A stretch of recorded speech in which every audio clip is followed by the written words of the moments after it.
Thank you, everybody. Thank you for joining us tonight. I'm Nesrine Malik. You may have noticed I'm not David Olusoga, but he will be joining us shortly. You will be happy to know. Again, thank you so much for joining us. This is going to be a wonderful event. Thank you to the Southbank, and thank you for being here with us. This is part of the This is part of the You Belong Here summer series, which is inspired by the Hayward Gallery exhibition. If you would like to know more about that, it's just around the corner. Before we get started, I would like to thank Jackie and Ali, our BSL interpreters.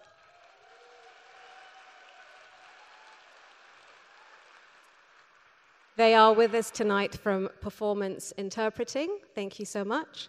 And also thank you to Claire, who is doing the closed captioning. Where is Claire? Wherever she is, thank you very much.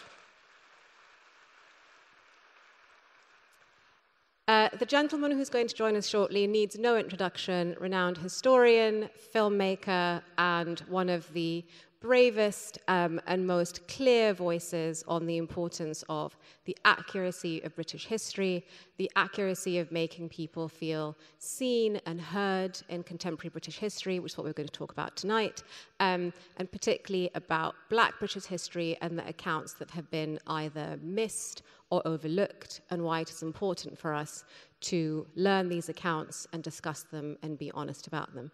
Please help me in welcoming Mr. David Olusoga.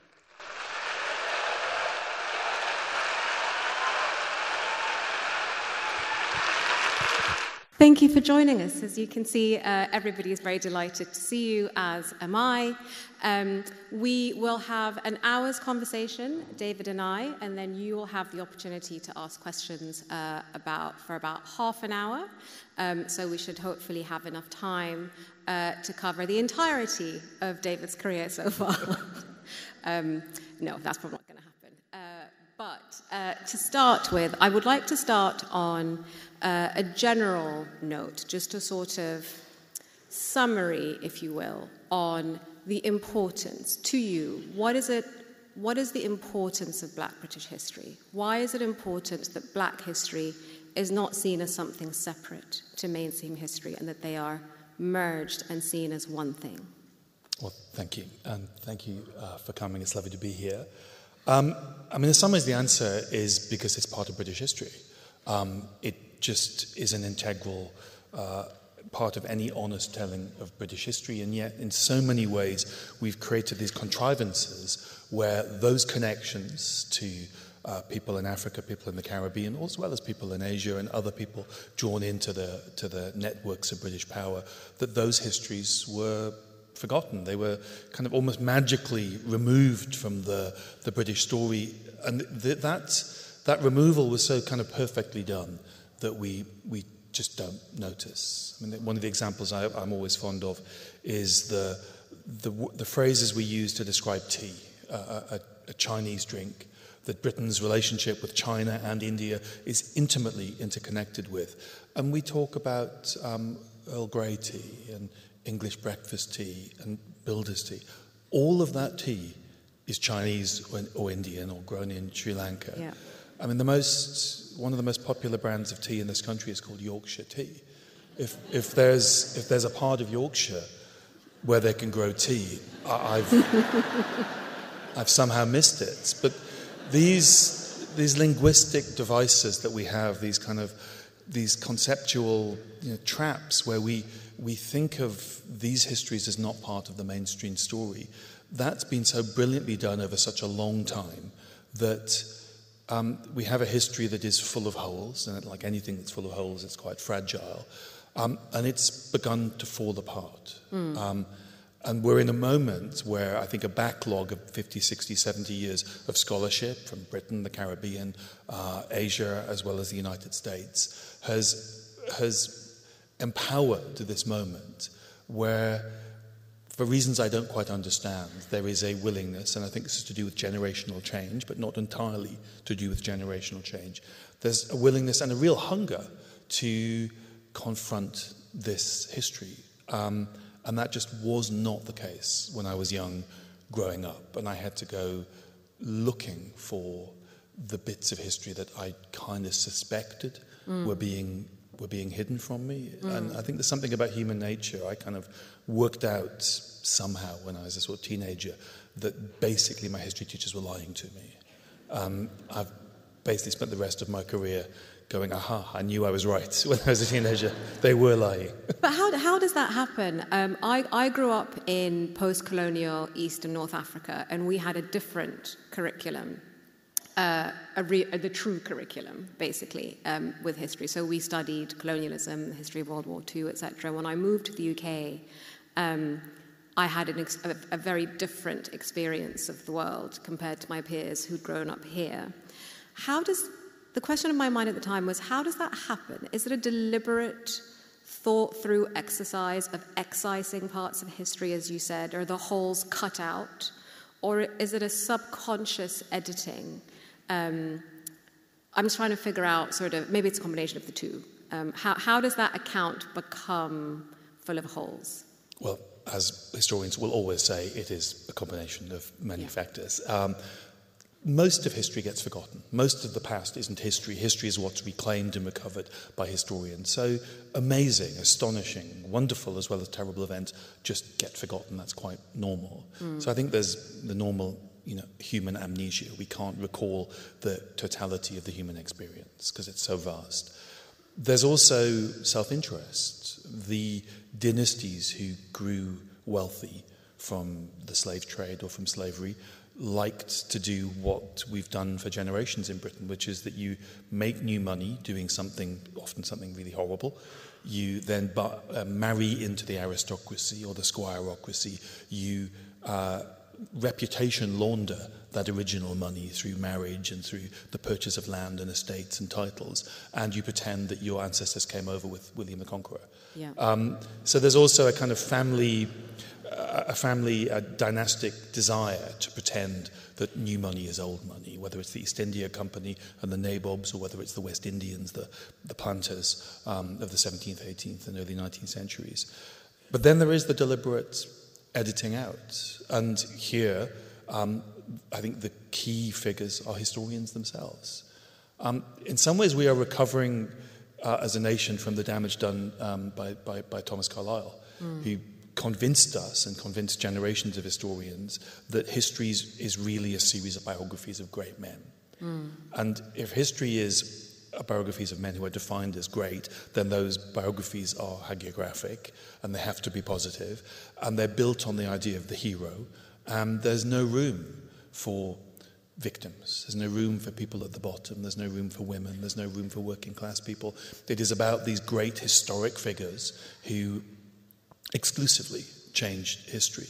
So I think the way history evolved, the way academic historians have played a role in its development, the way our minds work, the way dynastic histories like to work, I think they've all contributed. But there's something, I think, fundamental at a sort of deeper level, which is when people talk about bias in history, historians tend not to because we are engaged in a very different scholarly process, but in the newspapers and the think tanks who like to weaponize history, they talk about bias. The real bias in history is not left or right. It's towards good news. We want, and we're not alone by any means as a nation in wanting this, we want history to be a constant parade of victories and great inventions and heroes and successes and things that make us exceptional. And we want to go into history in a transactional way to get one emotion back, which is a sense of pride, that we are a magical, exceptional people. Now, if that's the only valid transaction that you're willing to engage with history, then you're not really engaging with history. Because you have to edit out of history everything that doesn't elicit those emotions. No one goes to the theatre thinking, I'm going to get one emotion from this play. No one thinks cinema has one emotion to deliver. We accept a range of emotions, a range of journeys that we might go on. But the idea that if history doesn't make you feel positive and exceptional, that somehow it is a distorted, weaponized, politicized history, that's kind of where we've arrived at. That real history, British history, is about pride. It's about feeling good about ourselves. And anything that's brought in or brought up that doesn't do that must be stamped down.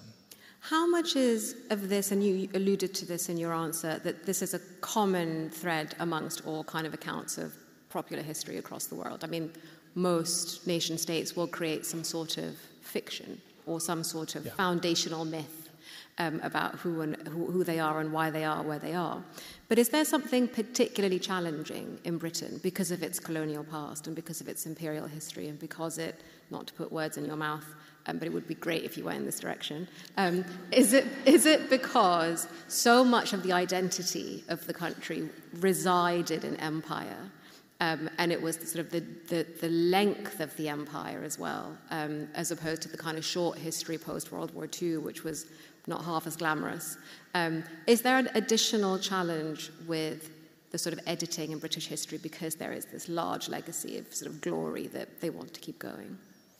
I'm not sure, because I think the main reaction people have had to empire is amnesia, is to not think about it. And you mentioned the Second World War, and I think that's absolutely very pertinent. Our national myth is now the Second World War. Yeah. We don't need the empire story because we have this near-perfect historical narrative of the Second World War. And to be fair, the British story is near-perfect. Britain is in the war from the Japanese wouldn't think this, and the Chinese wouldn't think this, but in a European sense from the very beginning. Yeah. That Britain loses in the first reel, classic story structure. The hero emerges. The villain is one of the great villains of history. I mean, other than Napoleon and Darth Vader, it's hard to think of a better villain than Hitler. And almost every other country has a problem with their story. America joins, halfway through the war. France, there's Vichy collaboration, Pétain. Germany, obviously, is Germany. The Soviet Union is on the winning side, but the crimes of Stalin have to be weighed against the crimes of the Nazis. So every other country seems to have a problem with their Second World War narrative. I mean, Britain, arguably, some people would say the problem is the saturation bombing of German cities is Britain's kind of moral stain on that story. But it is almost a perfect story. And in some ways, that's the story we want to talk about. And we don't want to talk about the empire at all. Because we just don't need it anymore. And I mean, there's a speech which I'm really, really fascinated by, given by Enoch Powell in 1961, 7 years before the famous Rivers of Blood speech. He gives a speech on St. George's Day in 1961 to the Club of St. George. And he was a wonderful writer in beautiful language. He says the craziest of things. He says that the empire is now over and that our generations are awakening as if it were a dream. And he has this line, the strange races have fallen away. And he writes that we have to go back through history, through the 17th century, back to the Tudors. And there, he says, there we will find them, our English ancestors. That the real heart and spirit of England that he finds in the oak, which he compares to the olive tree of Athens, that is the real England. And this strange structure that had been built around England was kind of not real, and that the empire, Britain may have changed the world, but the world didn't change Britain. And it's as crazy as one of those moments in like series 6 of a soap opera where they run out of ideas, so they pretend series 5 had been a dream, and someone wakes up. It's that crazy. But that idea that this wasn't real, this doesn't really matter, it hasn't changed us, that idea, I think, what Powell expressed was the most eloquent rendition of that idea, that the empire kind of wasn't real. And one of the things I find really interesting is if there are a few historical truths that will elicit an absolutely hysterical reaction of aggression, of threats, of people who kind of lost it. And one of the most triggering of those is to point out that we know that there were people who lived in forms of slavery here in Britain. Now, of course, overwhelming majority of enslaved people lived in the Caribbean because that's where they were valuable. Jamaica was arguably the most valuable place on earth.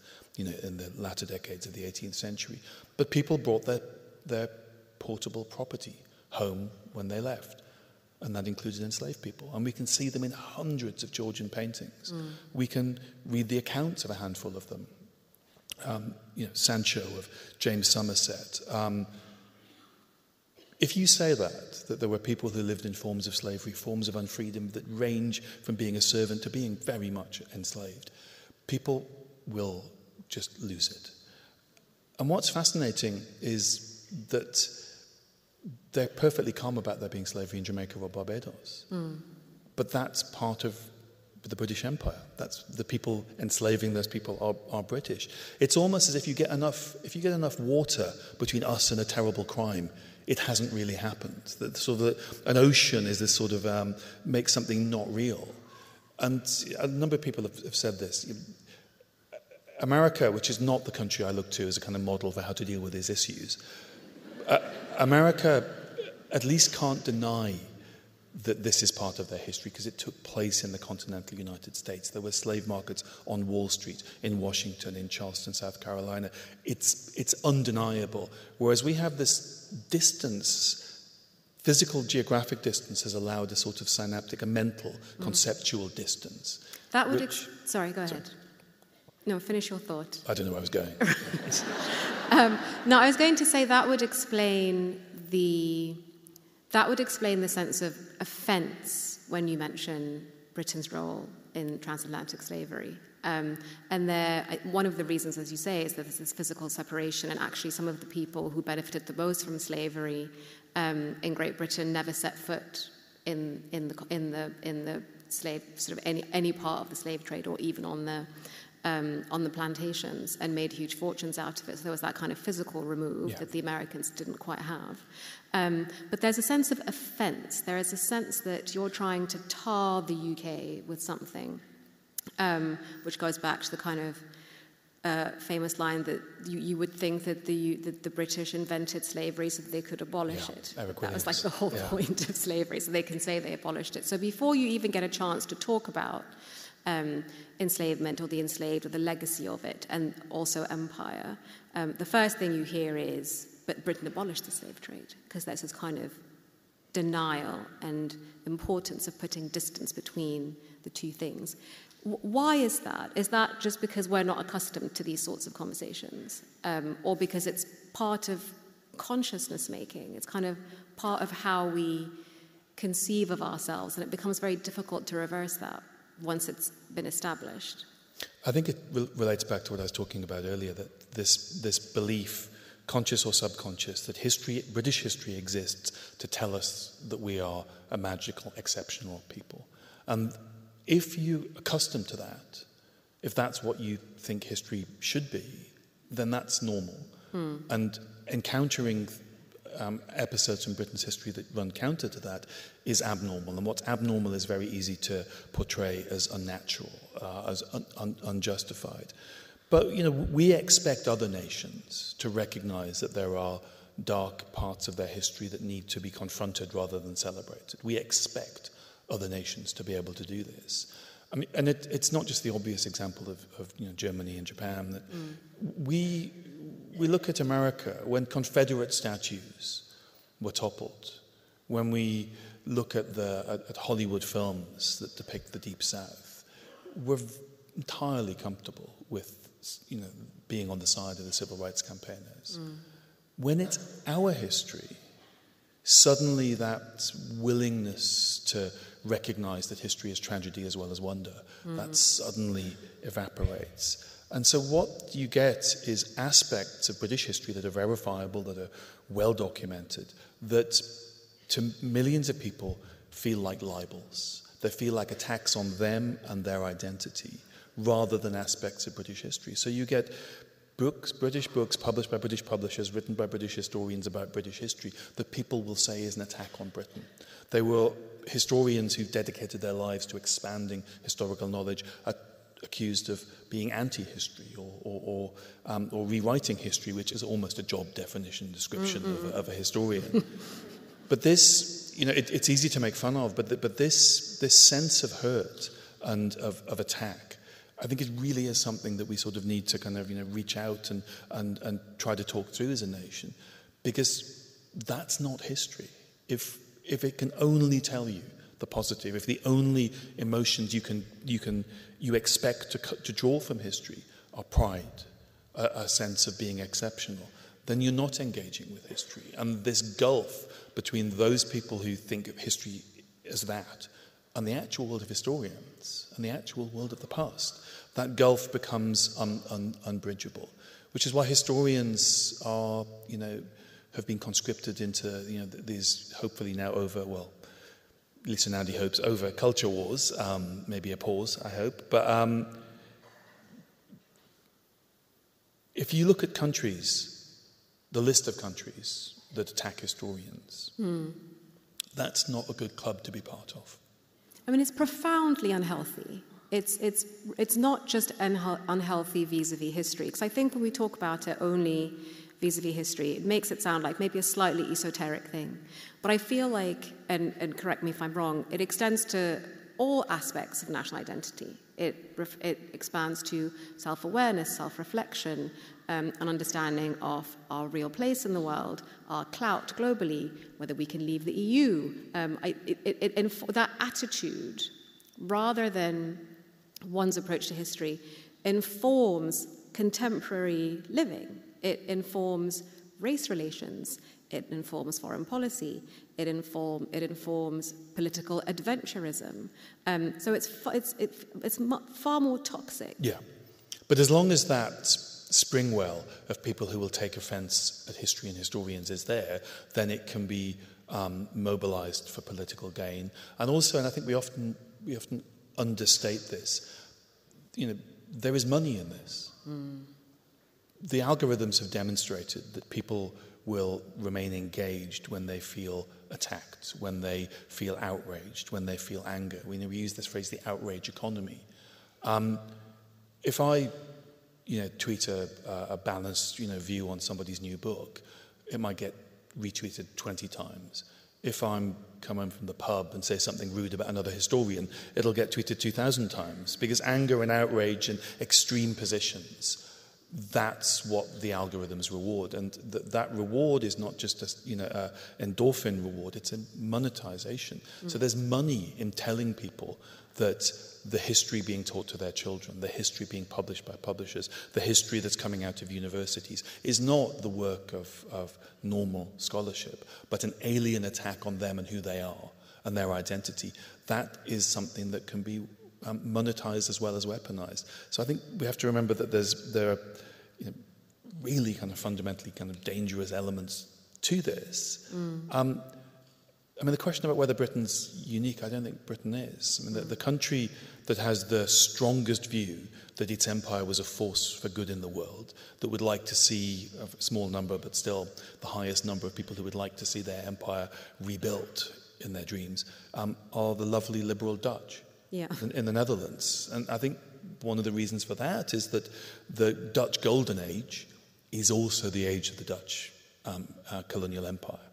So this story that they want to talk about Amsterdam and Tulip Mania and Rembrandt is also the story of massacres in Java, of the Dutch transatlantic slave trade, of Aruba and Curacao.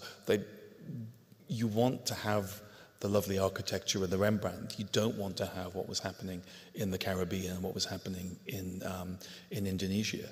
And that idea that we just want the nice stuff. We don't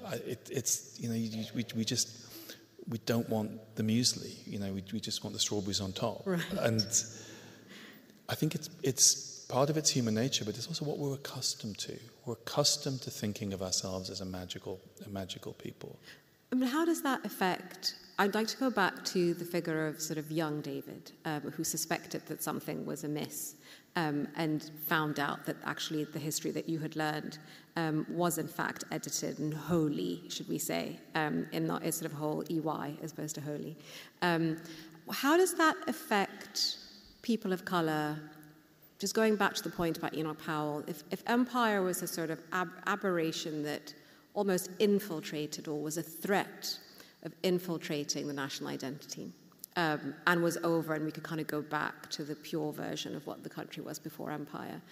How much does immigration from ex-colonies, from the empire, who were here because they were there, how much is that experience of being an immigrant, whatever generation you are in the UK, then also diminished or made less comfortable, less settled by this account of history that doesn't include all these different versions? I mean, I didn't grow up here, but I would imagine it to be quite alienating to grow up in a place that you know from anecdotes, from your family history, from things that you've actually read and seen, involved far more than what you're seeing, involved people of a far broader palette, involved lots more evil than you've seen, but you're not allowed to have that conversation. What does that do? How did you feel? Did that make you feel like you belonged less and you had to stake a claim to belong more? I think there's two elements to that. There's the story of the non-white presence in Britain before the 1940s, and then there's the big story of Britain's relationship with the empire. I don't think when I was growing up, the idea that black people were wanted ever passed my mind. I presumed my society did everything it could to make me feel unwanted, so I presumed that black people were unwanted and always would be. One of the things that kind of encourages me talking to younger Britons from minority backgrounds is how absolutely of Britain they feel. If you have a society that makes it very clear you're not wanted, you're not going to feel wanted or part of the story. I had a kind of intellectual interest that made me want to understand what was missing from my history, and in some ways that was to being quite a bookish kid. That was not that linked to identity, because we have this kind of strange thing at the moment where we've recovered this lost black history, this presence that goes back, unbroken to the 18th century. And there are people who will convince themselves that this has been done in order for black people to feel like they have a right to be here. Well, I've been here a long time now. I've got a passport. I pay my taxes. I don't need an 18th century Georgian portrait to tell me I have a right to be here. So there's a sort of presumption of neediness on behalf of people who say this history is a kind of fake narrative that's been invented to make black people feel legitimized. We are here, and there's loads of us, and we ain't going back. So the history is just nice. It's just interesting. The same as working class history or women's history or the history of domestic service or how agriculture evolved. It's just interesting. So this idea that it is all about some warrant to be here, I think expresses, as I said, a neediness which I don't think is there among black Britons. But I didn't feel that at 14. At 14, the idea, one of my books is called Black and British. That was not a phrase you ever heard when I was growing up, because that was an impossibility. And there is still a lot of people who, when we get down to the nations, English, would say that Englishness is a ethnic identity, not a civic identity, that black people can never be English. Ironically, more black people feel they're not allowed to call themselves black and English than white people hold the same view. So we still have this idea that some of these identities are offer and shareable, and some of them are kind of sacred and racialized. When I was growing up, I didn't feel part of British history, and learning and going in search of a bigger history that told me just more, that told me that there had been lots of black communities, that Britain's involvements, that had led to Britain and Nigeria, where my father's from, colliding, that history was a real legitimate history, which was invisible at school. That it not so much gave me a warrant to exist, it just explained stuff. Yeah. We just explain so little. One of the examples I think is a classic example of how without history the world doesn't make sense is from 1838 onwards. There's a thing called the Indian indentured labour system, where 1.5 million people, usually poor people almost always poor people from India, are distributed around the British Empire. First, they go to the Caribbean to work on the plantations in which the enslaved people had worked. Then they go and they build the railways in Kenya. They're in South Africa. They're in Madagascar. They're all over the world. They're in Java. When you get off a plane at Trinidad and you can buy a roti in the restaurant and the taxi driver's Indian, without knowing that this system, which was it was invented by, well, it wasn't invented, it was co-opted by John Gladstone, the biggest slave owner at the end of British slavery, directly to replace the slaves on his plantations in Guyana. Without knowledge of that system, the world just doesn't make sense. You go to places and the languages and the foods and the shapes of people's noses doesn't make any sense. So history, it made me feel part of a bigger story. But I think that's distinct from, I can now think of myself, I belong here because Equiano was here 200 years ago. I think very often, because this history is under attack, we forget that most people read these books just because it's interesting. Yeah. People watch these programs just because it's fascinating. And if you aren't somebody who thinks history's there to tell you warm, fluffy feelings, then you're open to that idea, that it's just, history's bigger, more interesting. I mean, surely one of the biggest questions in history is why and how did Britain become the center of the biggest empire in the world? Yeah. A latecomer to the world of trade beyond the Cape in Asia, very much a latecomer to the transatlantic world, a latecomer to transatlantic slavery, a very small demographic and economic power at the beginning of the 17th century. If you were putting your money on which of these European powers was going to burst out into the world and take on the great Asiatic, Ottoman, Mughal, Chinese empires, you'd put your money on Spain. Yeah. You wouldn't put your money on cold England that only had wool to sell to the Indians. So, in many ways, I think the most important thing to say is I think the reason why people are engaged in this history is just because it's fascinating. Yeah, but there is a toll to it as well. Yeah. There is a toll. And you're one of a handful, actually, maybe even less than a handful, of popular figures, public historians, who have taken on this task not just for themselves, but also as a public service. I think those two things also are distinct. And I think there's probably more of the belonging or more of the sort of incorporation and integration in your public work than in your private or in your personal journey, if that makes sense. Because otherwise, why would you do it, right? You would that there is some sort of outreach because you think that this is something that is valuable or will make other people understand or will explain to other people as well. But there is a toll to that. You get a lot of abuse, which is a common experience. It's not unique to David, but it's a common experience amongst black public figures. But you get a lot of abuse, and you actually get a lot of threats and sometimes security concerns as well. How do you square that with your admirably optimistic view and your admirably sort of clean view of what history is for? It sounds, when you talk about it, quite unpoliticized, quite loving and quite appreciative of the value and the connectivity of history. It doesn't feel like it's coming from a place of ideology or making a point. How do you reconcile that approach to the sharpness that comes with that when people respond to it negatively? Well, I mean, it has to be worrying. I think societies in which historians get threats are not societies that are very well. And as you said, putting it mildly, it's certainly not just myself, and it's also, I think, it's mild for someone like myself compared to black politicians. I have a few friends who are MPs. Marvin Rees, the former mayor of Bristol, is a good friend of mine, and the abuse that they suffer is far, far greater, because I think politicians, there's an even a more overt sense that politicians are legitimate targets. I guess what disturbs me is how convinced, not what people say, it's how convinced they are that I'm their enemy.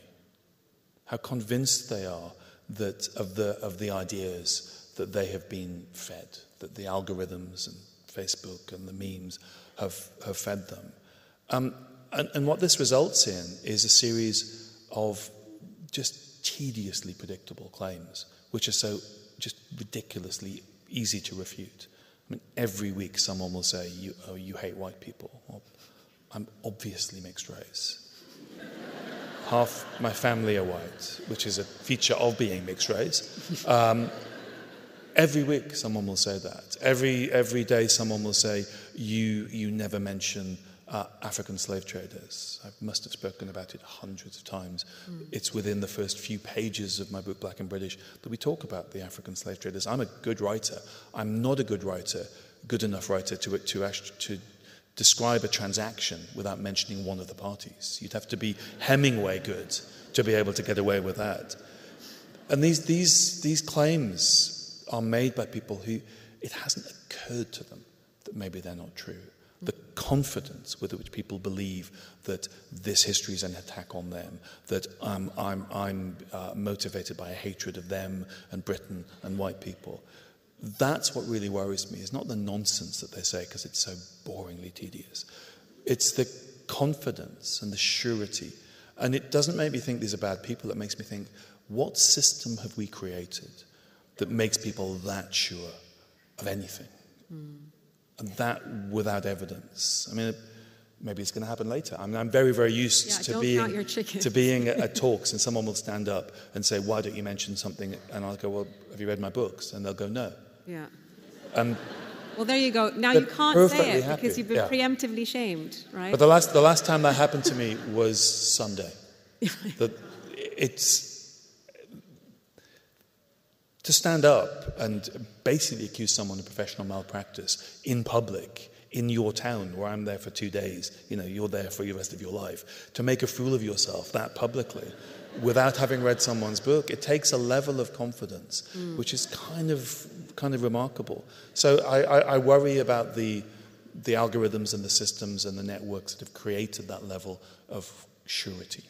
Well, you obviously you won't be able to summarize the entire paradigm that creates that sort of thinking. But what are your suspicions? What do you think it is? Do you think it's a combination of, or individually, education, social media, the sharpening of the kind of public discourse in general over the past few years? Is it the culture war environment as well that sort of has shaped these discourses, particularly in history? I mean, I can't quite tell, but I think it wasn't this bad 10 years ago, 10, 15 years ago. But that's also a false memory because, social media wasn't as big as it was 10 years ago. And also, as you get older, you always think things were less bad. Yeah. But has social media, the conclusion I come to with social media is that was always there, just people didn't have a mechanism to say it.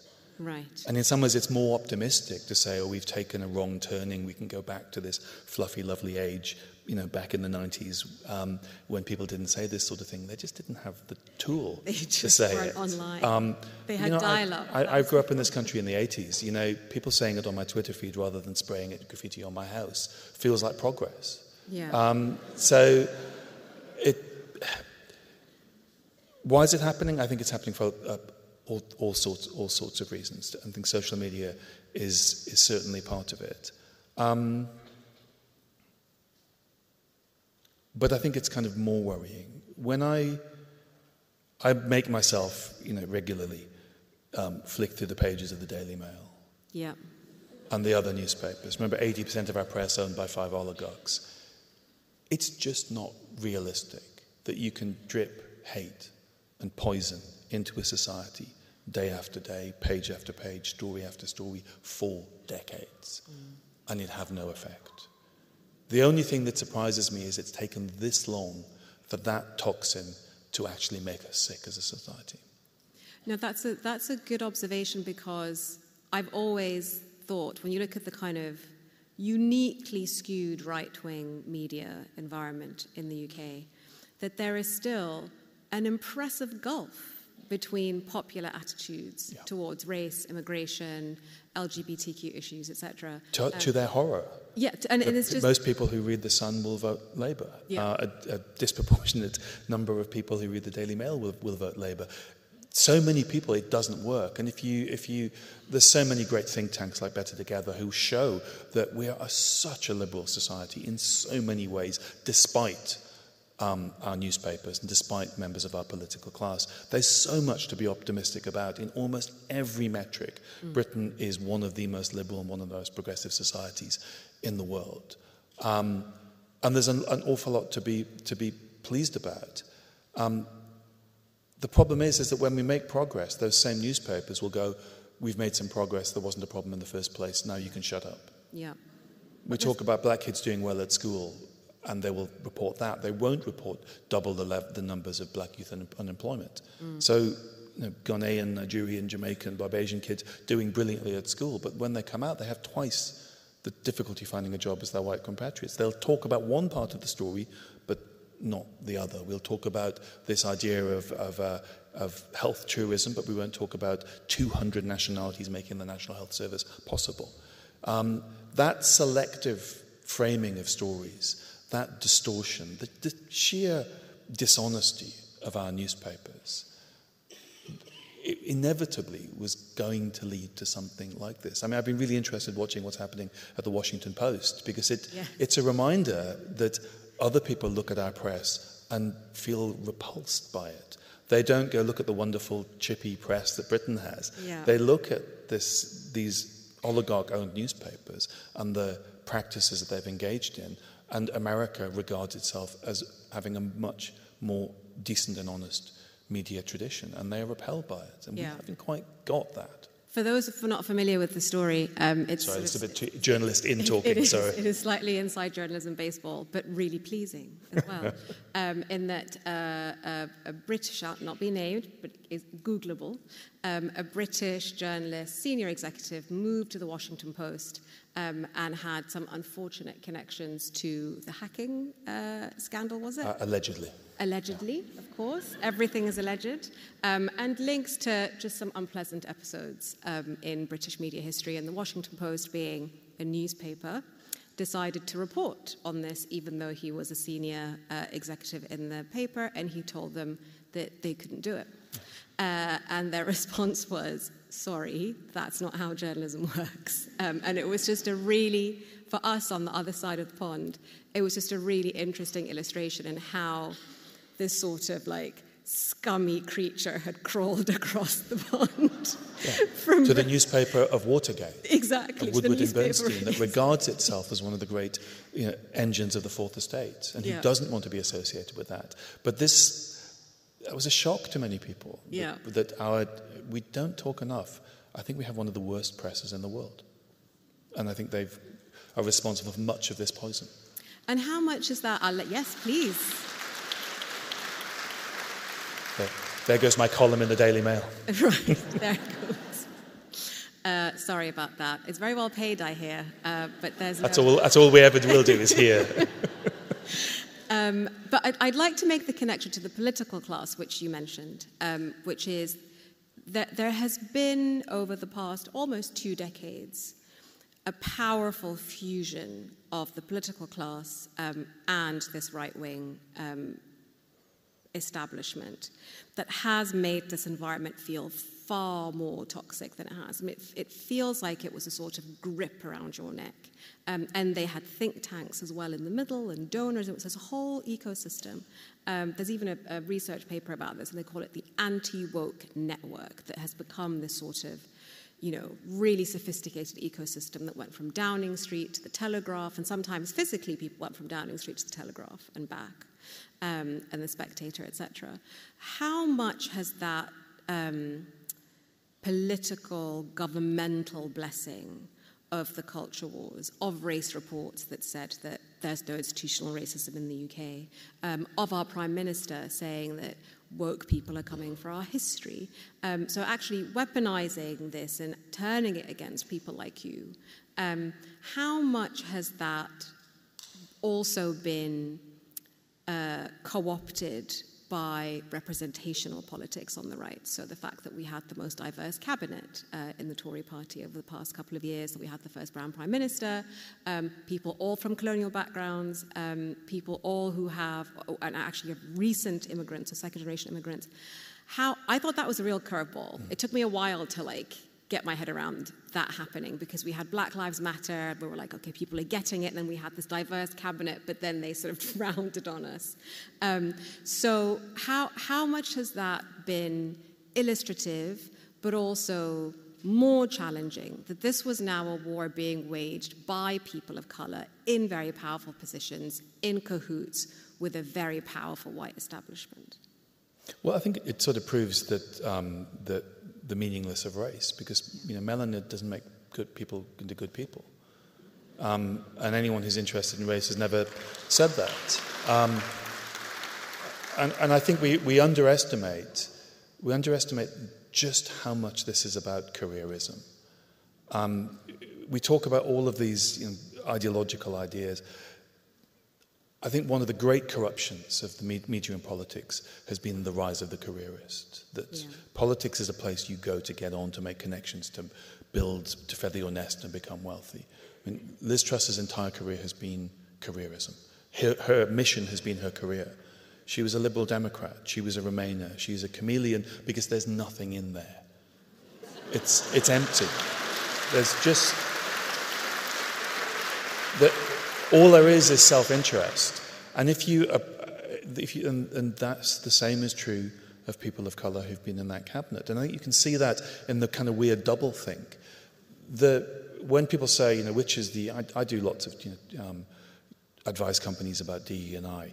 When they say which is the most successful organisation to diversify, I'd say the Conservative Party. The great model leader for DE&I is David Cameron, and yet the same beneficiaries of affirmative action are the very first people to say that they want to pull up the ladder and they want to remove exactly... To have the people who are the children of immigrants, who are often married in diverse marriages, saying, well, multiculturalism doesn't work, when their entire career and families and the status that they enjoy and the profile that they've built is proof that it works, just shows how much people will say anything if they think there's power and positions and jobs in it. And I don't know, there's a word, you will know this as a journalist, that I think it was sometime in the 80s, we adopted the word sleaze because it hasn't got a legal definition. But, the word's corruption. Now, if I was going to write an article about the other country I'm a citizen of, Nigeria, and I used the word corruption, nobody would blink.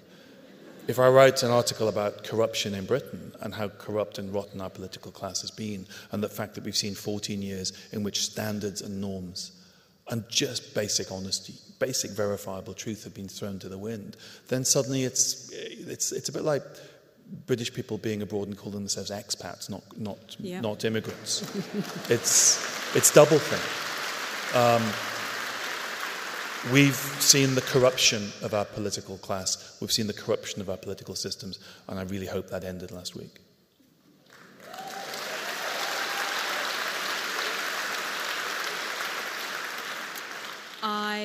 I'm trying not to hog you. I'm trying to leave some space for the audience. So I know you're there. I remembered you're there. I won't just continue talking for 90 minutes. But I have three quick questions before we are out of time, and it's time for the audience to ask some questions. We have about 10 more minutes. We have to talk about the football team. Yeah.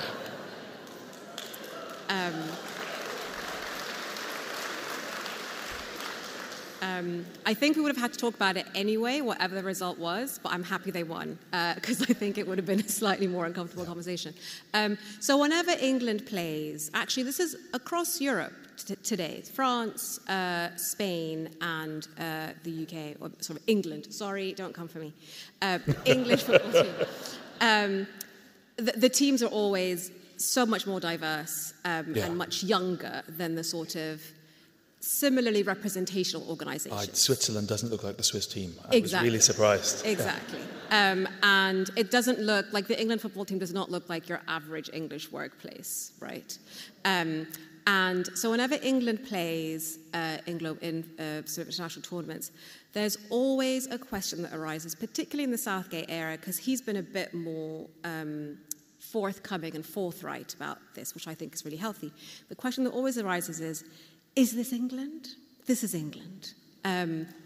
This is England? There's always this sort of anxiety about what the team represents. If they win, it's because England has cracked it and we're on our way to a kind of a race utopia. If they lose, then some really uncomfortable things happen, and we have to start sort of digging up all these questions about racism and immigration, etc. It's also another theme. I'll stop. I can go back to this forever, but I'll stop. How do you feel about these vulnerable young men, all of them actually, the team, because race has become a thing for the entire team, where the white players support the black players as well. They have this sort of all this that we've talked about bearing down on their tiny young heads as they're taking penalties and the entire nation is looking on. How does that, it's just a general question, I just feel very anxious when it's happening. Yeah. How does that make you feel without having to answer the "this is England" question? Well, I'm a huge admirer of Southgate. I think he's been a remarkable cultural figure, not just a sporting figure. And I think the dates are really important here. Southgate's reign as manager began in 2016, just as we began to lose our effing minds. Yeah. Southgate emerges. And so we have this period when it has been demonstrably the case that we did not get leadership from our leaders, that this quite remarkable stoic figure has emerged, transformed our national team, and shown us what leadership actually looks like. The most eloquent statement said in the Black Lives Matter moment during the pandemic was Southgate's Dear England letter.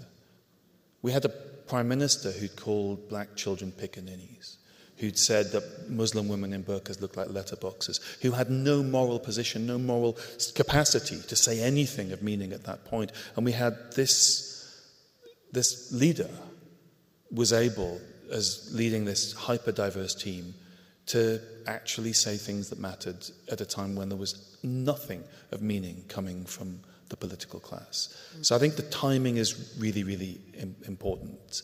I'm kind of hoping that some of the weight can be taken off his shoulders now, because we're hopefully back to sanity, but we shall see. But the other thing is about that team. I think that team is much closer to England than it might appear, because the political class and the journalistic class are old. Most journalists are in their 40s, 50s and 60s. The average age of an MP has just dropped in this new young parliament to 51. The average age of that team is 25 years and 6 months. That is what England at 25 looks like, and the things that they're interested in, whether children can get school meals in the holidays in a pandemic, whether we can together, black people and white people, condemn racism. It's not black people against racists, it's anti-racists against racists. These are the priorities of that generation. And we're not used to hearing the voice of England in its 20s, because of just the demographics of who gets to speak. So one of the few places you get to hear the voices of young working class England, in this case young working class male England, is through the football team. Yeah. And Gareth's done something, which I think is to me a definition of leadership. Whenever there's criticism, he takes it. And he has been really criticised for the past couple of weeks. It's amazing watching his interviews. Whenever there's praise, he will deflect it to the players. And he constantly reminds people how young they are. There was a moment in 2019, you might remember, when Tyrone Mings in particular was subject to appalling racism in Bulgaria. Yeah. And what Southgate did was the kind of really hard thing. He didn't go, aren't the Bulgarians horrible? He said, my players know this because that's their lived experience growing up in England. And they've encountered that in stadium in England. That's just not what It's not what the questions wanted in the press conference afterwards, and it certainly isn't the way to endear yourself to the right-wing press. So we've had this vacuum of leadership, and then we've had this remarkable guy, and he's done something else as well. That world they've created at St George's Park is a world that is also full of women. Yeah. Dr. Pippa Grange, who is the sports psychologist who works with my brother Peter, who's also a sports psychologist, who's one of the figures that means we score 5 out of 5 penalties. Not only do we win a penalty shootout, we look like we're taking the piss doing it. That's the achievement in believing in diversity, believing in gender diversity, believing that women have a voice to contribute to football.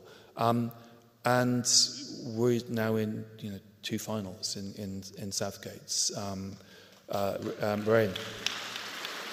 Stop! I feel like we're jinxing it. I'm so suspicious now. I'm now getting nervous. But the point you're making about the penalties, Gary Young said something really brilliant, I think, yesterday, which is a really, really good observation, is when a white player takes a penalty, white people aren't at home going, oh God, we're going to get it tomorrow. Yeah. There's going to be abuse if they don't score.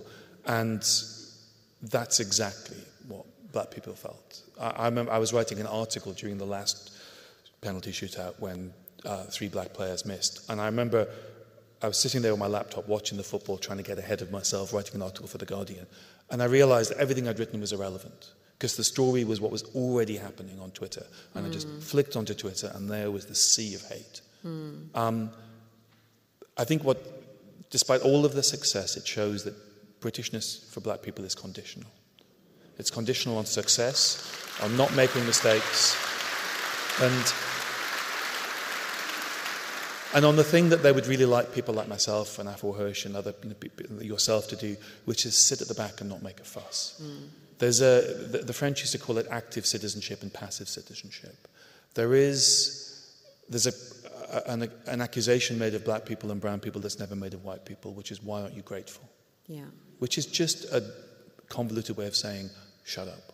Yeah. Your voice is not valid. Sit at the back. Don't make a fuss. Be grateful that you're here. And that's not citizenship. No, you're yes. No, you're absolutely right. There is a sense that the way I think about it is about when you are welcomed in these spaces, whether it's the academic space or the media space, or even the entertainment sports space. You're very welcome as long as you leave nothing changed. As long as everything has to be unchanged. I think of it as a kind of phantom light switch or a lever that's not connected to anything. That's the role that we're allowed to play, or that is where it's most comfortable to be in. And I guess that's the role that the right has managed to fashion so well for black and brown people, is if you come and you endorse the system and you heartily kind of promote the status quo, and actually if you do us the additional favor of criticizing other brown and black people who criticize the status quo, then you've really earned your place. Yeah. And so the metaphor of the young black football players is really that. It's that kind of extremely immediate conditionality. It's like the light will come off or it will come on. If you win, you're golden. If you lose, it's lost. And that's what I feel makes this incredibly high stakes. Especially when, as you said earlier, the age of these players. Yeah. I mean, I look at Saka and I sort of want to give him some dinner money and make sure he's okay. Yeah, he's so young. He's a baby. He's just so sweet. And I get hate and I'm used to it. He's a baby. He experienced something which, I think we all have to recognize says something that we have a long way to go. Yeah. Yeah, but I think I'd like to end on a positive note. I have 1 minute and 1 second left. Is that it seems to me that there is a generational gap. You touched on it earlier, and some of my friends, my older friends, have mentioned this, who have children who are kind of the same age as the England football players, and said that there is more of an effortlessness in that generation about race. Part of it is a sad effortlessness because it's just what they've been accustomed to, and they don't know it any different. And also, think about it, 15 years under that kind of regime, with the last 10 years being quite intense. To someone like Saka, that's almost his entire like thinking adult life, right? Yeah. And the idea of a government that's not trying to provoke hate is a novelty. It's a novelty. It's like that generation who grew up in Angola who'd only known war. Yeah. And so there might be something promising there, that because the government and the right-wing press were so absent from that place of fostering or nation-making, that it happened organically anyway, without them. Well, I think it already had happened, and I think we need to work out that what happened was a step back. I mean, the moment I keep coming back to, the moment when I thought I saw a passing glimpse of the country that we're destined to become was 2012 in the Olympic opening ceremony. There was a moment when there was depictions of great moments in British history, the foundation of the National Health Service, the suffragettes, the Industrial Revolution, the First World War, and the inclusion of the Windrush. Yeah. And black Londoners dressed in those 1940s suits with those leather suitcases, playing the role of their grandparents. That recreation of that ship that was taken around that stadium in Stratford. I mean, that was such an emotional moment. I mean, Danny Boyle played Jerusalem in the first 5 minutes, so I was already in tears. You're in a mess already. He's so good at manipulating people's feelings. But lots of people wrote about that moment as a moment where, oh my God, we might get there. Yeah. And so we were closer then than we are now. And I felt since last Thursday, I felt about that moment in 2012 that maybe that was a wrong turning. And maybe we're now back on the path to becoming that nation there with all the money spent and our position in the world wrecked. I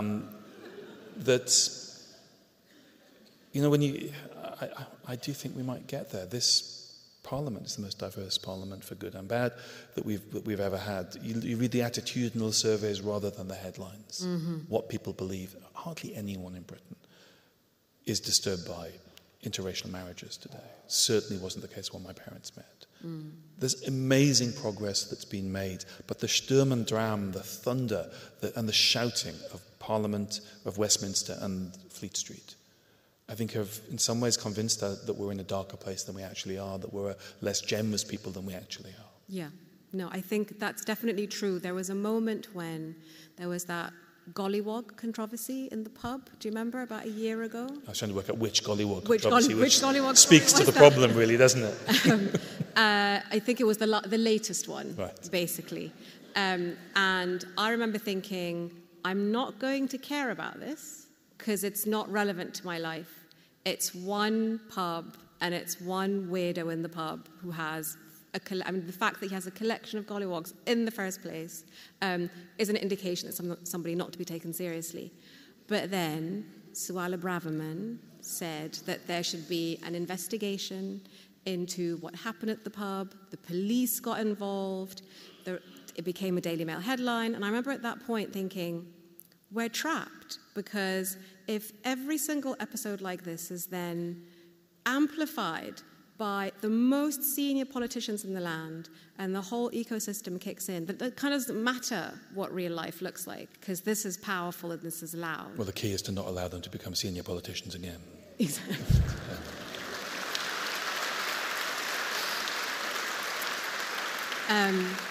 So yes, I'm hoping in the absence of that, something will what is organically happening. Yeah, I mean, it's not that things automatically get better, just the idea of government not trying to stoke division, the absence of the deliberate accentuation of divisions, even that feels like a relief. Yeah, no, I think that's a good note to end on. Thank you. Thank you so much, David. We're going to have some questions now. I will start with a couple of questions from the audience that we have received in advance. You're going to hate me for this one, because I'm sure you've had it so many times, but also, because you've had it so many times, it won't be a difficult question for you to answer. So, do you agree that so-called blackout events and awards are the sort of segregation and exclusion that the black community once endeavoured to avoid. So just to give you a bit of background, blackout events are events that give sort of exclusive black audiences or spaces that are only for black people to attend. Is this something that you think is a good idea? It's not something that I'm very drawn to, but the only argument that's been made that I think is a really interesting argument, that it's a pragmatic tool, that we know that black engagement with some arts, particularly theatre, is very low, that black people don't feel welcome very often in certain, places where they could encounter culture. I look at the world I work in, and we're desperate to tell people from different communities that this is a place for you. If it can be shown to have an effect to address those disparities, then I think it's worth doing. But I don't want to be in all male spaces. I don't want to be in all black spaces. I like the heterogeneity of this country. So personally, I don't really care what colour the person in the seat next to me, as long as they aren't eating popcorn. Or wearing really strong perfume. Yeah. That's another thing. Do you get this question often? Because I do. It's become a real sort of meme. No. Oh, lucky you then. It must just be me. It's become a real meme, kind of a real sense that there are these segregationist moves. But the reason it's a meme is in some ways the underlying question is there are people who want to create the idea that any form of black progress, any device invented by black people is actually a form of racism. Right. And that's in some ways the underlying reality behind all of this determination to say that wanting to improve and equalise opportunity is a form of racism. Yeah. This is a really good question here. Which 5 figures, past or present, would you invite to a dinner party? Well, this is where I sound like a real miserablist, is I don't believe in the idea of heroes. I'm and in some ways my opposition to Thomas Carlyle is for exactly that reason. And well, hang on, it didn't say heroes, it just said figures. It could be anybody. It could be a layman. It could be somebody who is not heroic. It doesn't have to be. The other problem is that I think I'd also have to recognise that they would be so frustrated with me and my diet and my pickiness that if I admired them, they'd hate me by the end of the evening. But it's probably going to be a kind of cheesy list of mainly sports figures. Yeah. Okay, but give them us anyway. Well, I didn't think I could keep myself together if Michael Jordan was in the room. I think I'd probably lose it. Right. I've just expressed my admiration for Gareth. I'd very much like him to be there. Who else isn't a sportsman? James Baldwin. I'd love to steal some ideas from James Baldwin.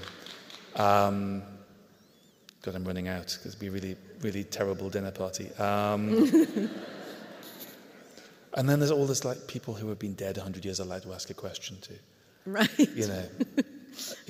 I'd like to have met, if you could go back in time, I'd love to meet Napoleon because I think he's one of the great monsters of history that we've miscategorized as a hero. Napoleon and James Baldwin sitting together would be an interesting one. Yeah. Well, Baldwin spoke French, so he could take him on. And linked to that question, do you think there will be a black prime minister in your lifetime? Now, before you answer this question, if someone had asked this question 5 years ago, or actually, 5 years ago, I would have genuinely engaged with the premise of that question and been like, wouldn't it be great to have a black prime minister? It's important to have this representation, but I'm really scarred by the experience of the last 3-4 years. So I'm just putting that out there. Yeah, it's careful for what you wish for. Exactly, for real. I'm horrified to think that might happen. Yeah. I mean, because it's a crazy position to be in. Exactly. It'd be a really, really tough situation. So do you think it would happen in your lifetime? I think it could happen. I think it could happen because of that, the power that is elicited to people on the right from those communities in this totally distorted moment. Yeah. And also, again, careerism. Yes, and that's the danger, I think, is moving from the place of politics and ideals into political careers is quite a shape shift. But I didn't think we'd have newspapers calling our judges enemies of the people. I didn't think a British Prime Minister would lie to the Queen to prorogue Parliament. the things I didn't think would happen in my lifetime is quite long after the past 14 years. Yes. And it happened, it's long and it happened in a short period of time. Yeah, and I didn't think we'd engaged in the biggest act of political and economic self-harm that I think any country has engaged in for hundreds of years. Yeah. So this is a slightly more personal question. So your work has provided the nation and the world with a wealth of inspirational Black British stories, which we can all learn from. Have any of the people you've researched in your career actually inspired you in your own life? This is actually one of my own questions, but I also snuck it in with the audience questions. So. No, because I don't draw inspiration from you really are figures. The anti-hero person. I really am. Because, yeah. the person who would be my hero is Orwell, but Orwell wrote an essay about why you shouldn't have heroes, so he somewhat snookered me. Right. But these people are flawed because they're people, and in some ways, that's what we need to wean ourselves off. We can't appeal to the country to say, stop looking at these men in bronze and marble on statues and not see their dark side, and then create a form of Black British history that deifies a series of Black Britons. Olusoga Equiano, the great Black abolitionist, is an astonishing figure, but he worked as a slave driver. Not for very long, but he was involved in slavery. The moment you've decided to elevate someone to a hero, the moment you put them on a pedestal, you're almost forced to defend the indefensible things that they did. The idea of the hero is the trap, and the statue is the solidification of the idea of the hero. So it makes me very boring, but I reject the idea of heroes. All people are flawed. Amazing people can do terrible things. Terrible people can sometimes do amazing things. I think that's the most... Yeah.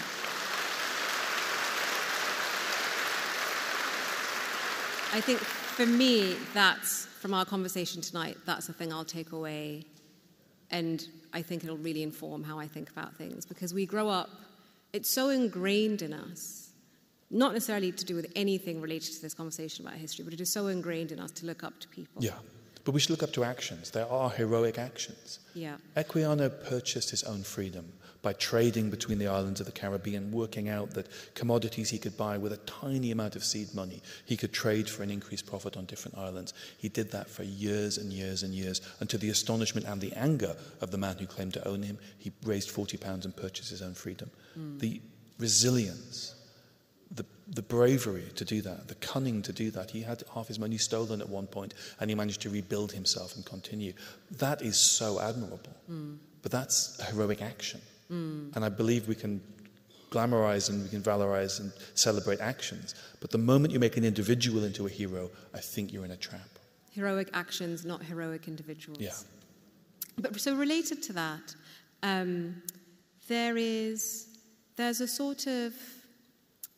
there's a sense that if you are someone in a particular position and you've done a certain amount of work on a particular theme or topic, that your politics is therefore uniform, monolithic, and not nuanced. And that's also been something that has emerged with the curveball of people of colour being used on the right.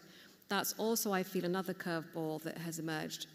I wouldn't call it the left, but I would call it kind of on the liberal side, where there's also pressure for your representational politics to cohere and for you to mention slavery in the same breath as you mention the civil war in Sudan, and you mention Gaza and Myanmar and Ukraine. There's been a sort of collapsing of politics into representation of causes.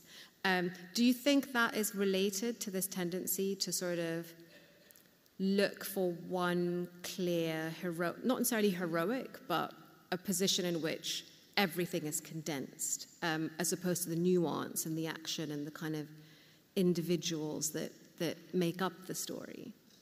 I think it's connected to that, but I think it's also connected to the way social media has created a sort of mob mentality, right, where you have to express your opinion on everything when demanded to do so.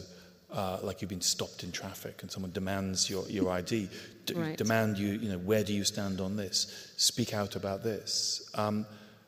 Societies where people are expected to state political positions and repeat slogans aren't very healthy societies. And I think when it becomes public figures, the demand that you are supposed to, no matter what else is happening, and no matter what else you do, that you must express your opinions on everything, I think that's really quite worrying. And it has a feeling, to me, it reminds me of the Cultural Revolution in China, that the only safe place to be is to be denouncing something.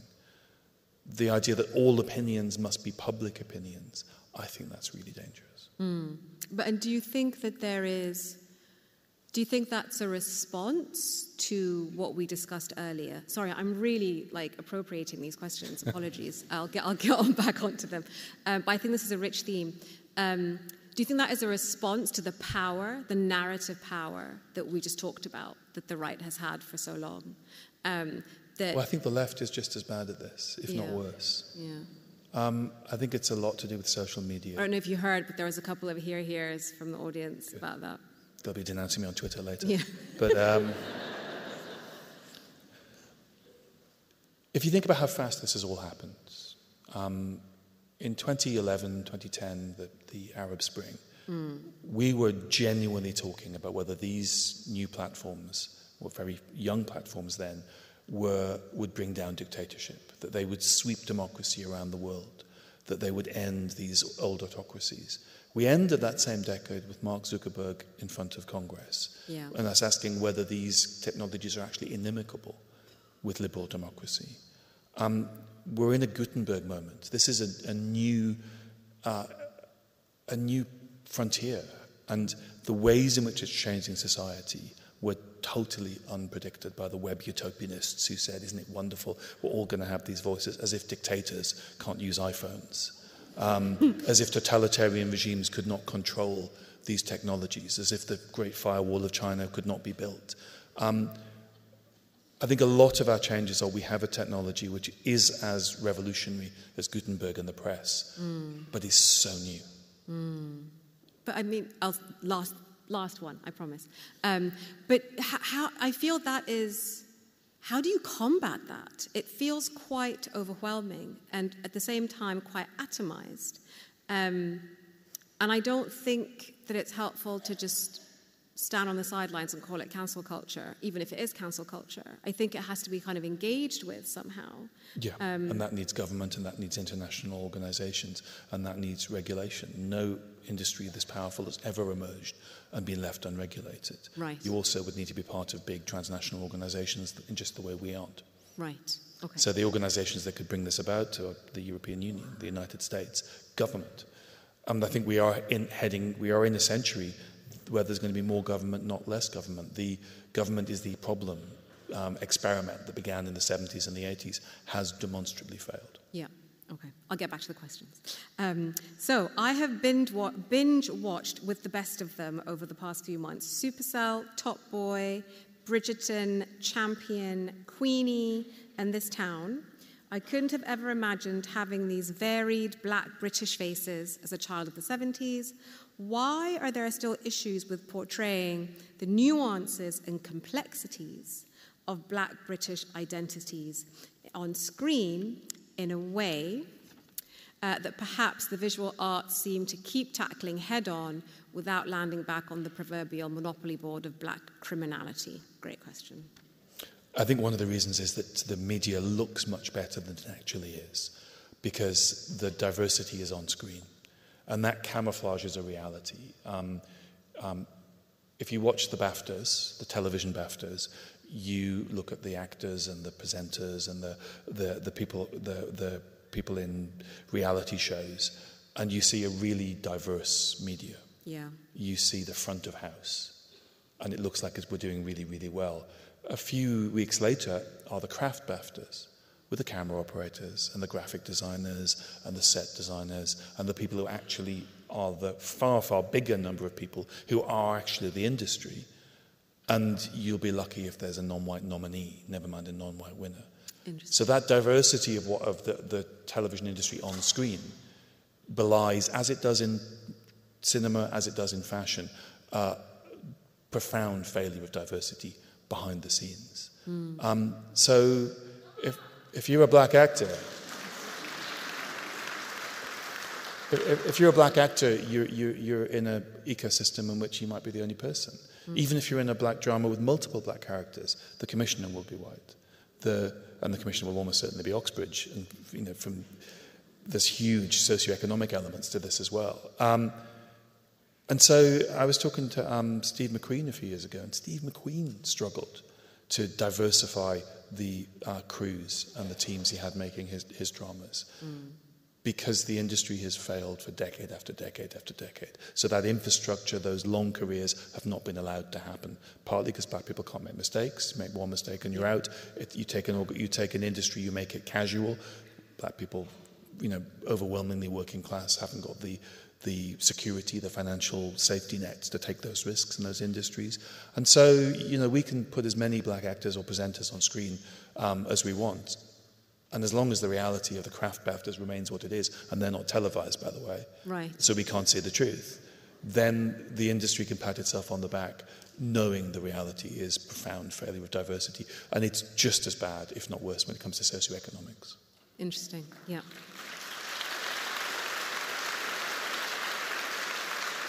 I think this is probably a good segue, because we haven't touched on it in this conversation, to talk about the socioeconomics of it a little bit, and how much and why football has been this big breakthrough space, because the socioeconomic barriers aren't there. It's not a place that you need to have gone to private school to get into. Actually, It helps if you haven't, or haven't gone to university or even Oxbridge. So in terms of that sort of organic emerging place, that seems to be, on a grassroots level, kind of working out fine in the playgrounds, in the social groups, in the sort of intermarriages, mixed race relationships, etc.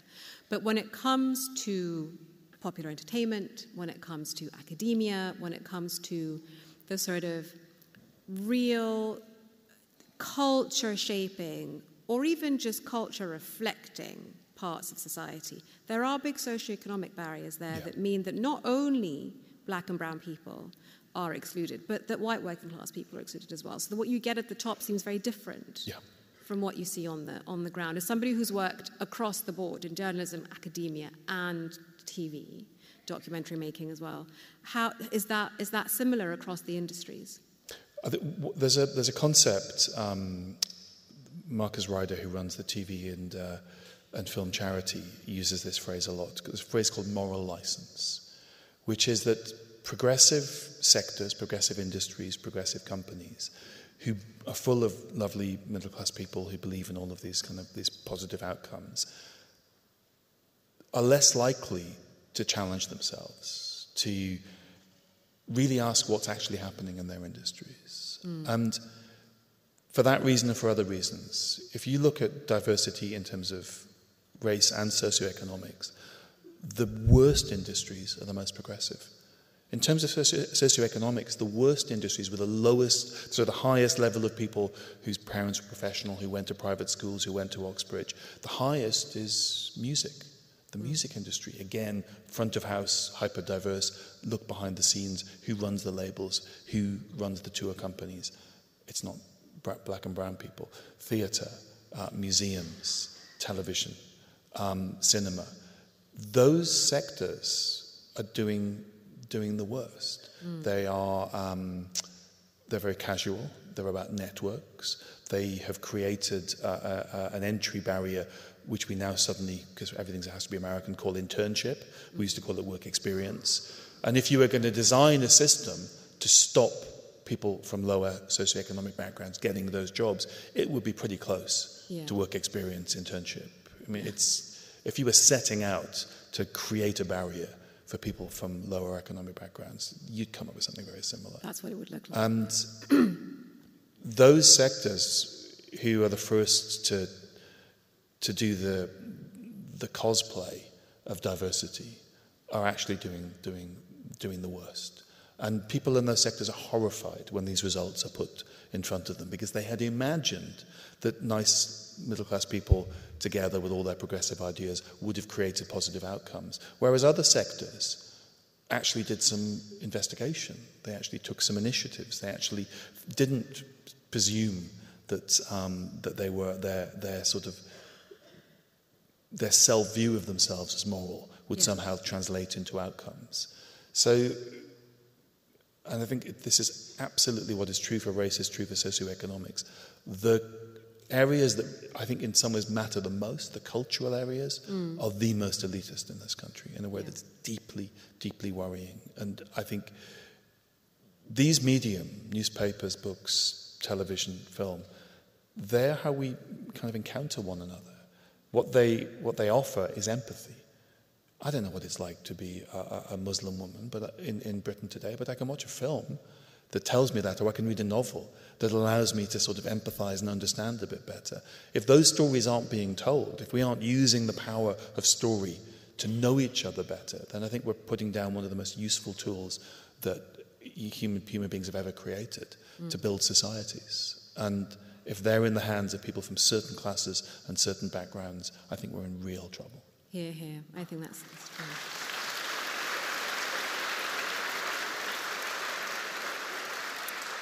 Now, we have 4 minutes left. I'll ask one question about the election, and then we'll wrap it up.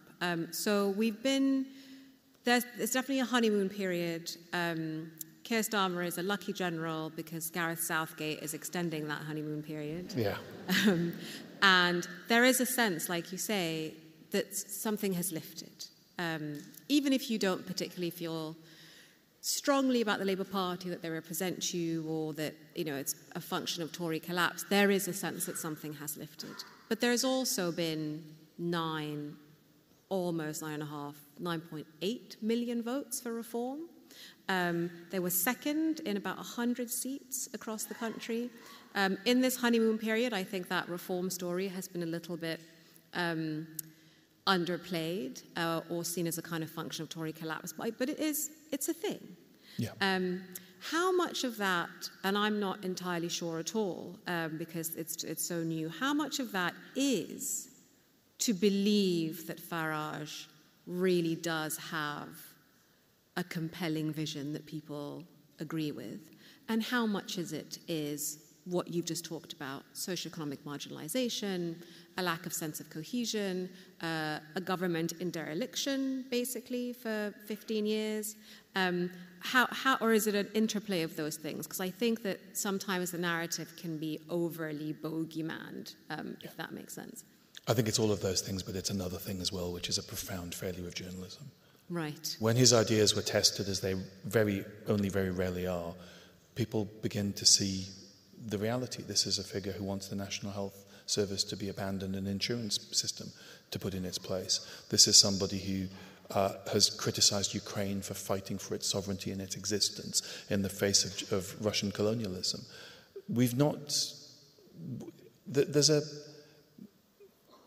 There is a British habit of sort of liking people and being tolerant of people who are kind of colourful. Colourful. And I think that idea that he's a character, that isn't he, adding something to politics, that's not the job of journalists.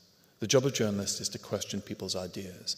And I think there's been a profound television and newspapers, profound failure to test the ideas of this party. And I hope we're coming to the end of that. And if news becomes entertainment, and America again is the cautionary tale, if news becomes entertainment, then these dangerous clowns become, the big stars. And one last question, just to kind of wrap it all up. If we were to take, and you feel free not to take this because it's my conceptualization, if you were to take the reform story on the one hand and the football team on the other hand, what is the difference between the two? What I'm hearing from you is that one is organic, spontaneous, ground, sort of came up from the genuine belly of the experience of being English. And the other one is astroturfed, came across because it wasn't questioned, it wasn't explored, and was actually amplified beyond its legitimate right to do so. Would that be an accurate description of the kind of the two forces that we're dealing here with at the moment? Well, I think the other element is desperation. Right. I was born in Nigeria, but I was brought up in a town called Gateshead opposite Newcastle. It's now currently the 47th poorest place in England. It's worse than it was when I grew up there in the 70s and the 80s. And the infrastructure that I was able to use to have a social mobility journey has been taken away, so that somebody who's a teenager in that town now has a fraction of the opportunity that I had. A few weeks ago, the sports centre that the council that's lost a third of its budget could no longer afford has been finally reopened. It's been boarded up all year. It's been reopened as a community-run enterprise. People desperate to cling on to this piece of civic infrastructure. The libraries that were scattered all over the town, there's a handful of them, full of them left. The council estate that I grew up on is long since demolished, but no new council houses have been built.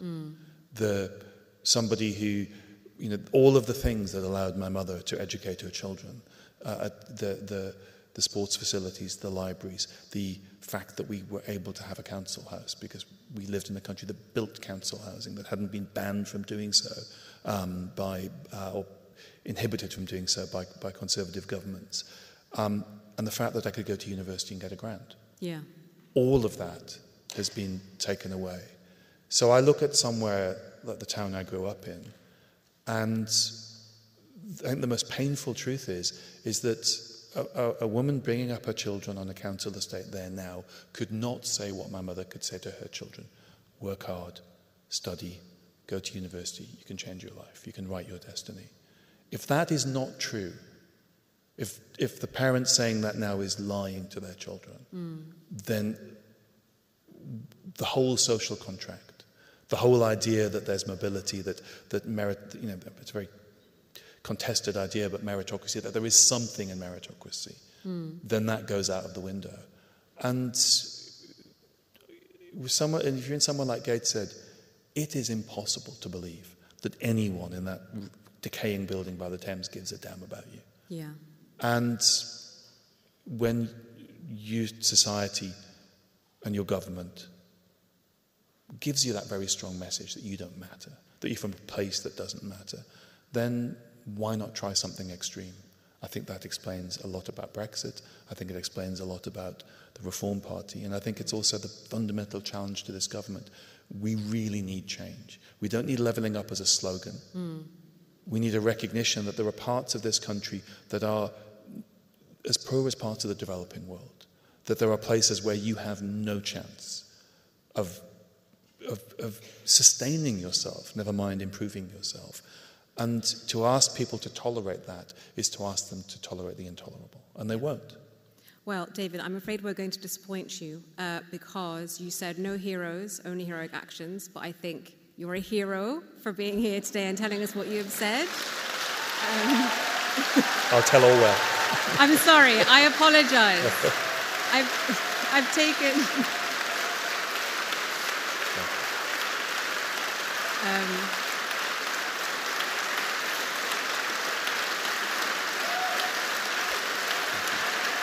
Thank you so much.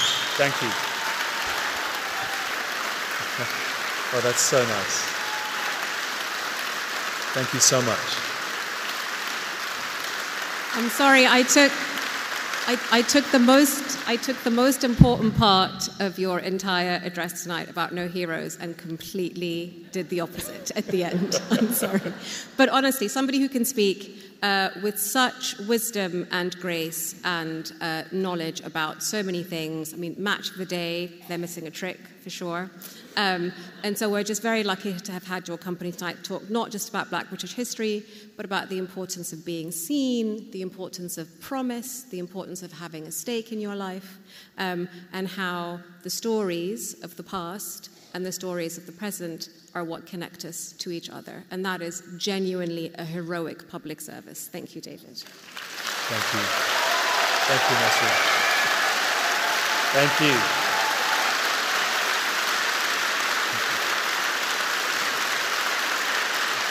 Thank you so much. Thank you.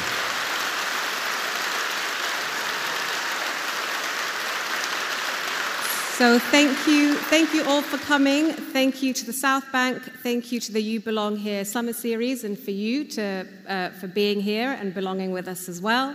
Thanks to Jackie and Ali again.